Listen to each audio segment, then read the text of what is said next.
And you can leave it. 1, 2, 3. Leave it.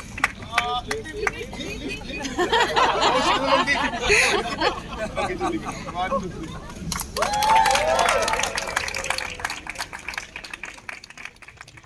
Umintrang ba ka sarkar Jylla Conrad ki sangma ula Shong bus bat ki Khynnah Skul ha ka jing palat pat ba ye ki shpotali ki bus Sustainable Transport and Efficient Mobility Society STEMS ha phalau jong ka State Central Library Shillong harankar ka jinga danlang ka CEO ka STEMS ka Kong Isa Wanda Lalu u MLA ka West Shillong u ba Mohendro Rapsang u Deputy Commissioner ka East Khasi Hills u SC Sadhu ki nong hikai lembat kiwei Habakran hakin kesengi u Conrad uloong baka sarkar Jylla kalala ban pelaj yagi ki bos ban Shao Skul yagi Khynnah khnang ban pelaj na ka jingkhap ngya ki kali ha sor Shillong uloong ru na ka banta ka jing Shong shngan jong ki Khynnah habaki lit Skul bat wan Skul dakini ki bos ka sarkar kalabu hadu santili ki CCTV haman la ka wei pakawei ka bos bat kin sabu ru ya ka GPS khnang ba ki kimi ki pa kin la ban pej ban khmi hangnu ka bos ba Shong ki khun kalapoi 1, 2, and 3.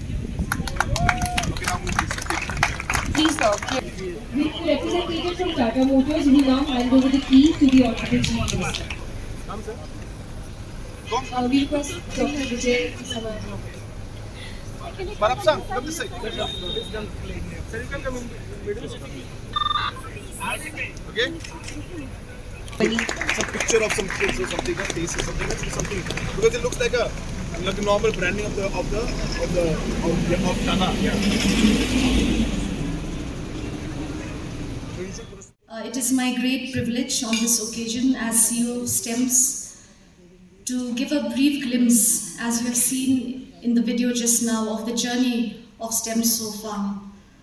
Today, as our Honorable Chief Minister recently has just unveiled the shared commute buses and a number of other mobility interventions of our state, it is my privilege on behalf of the STEMS team to share a glimpse of this journey that has both culminated today with the arrival of these buses and in a sense has also taken off on a fresh start.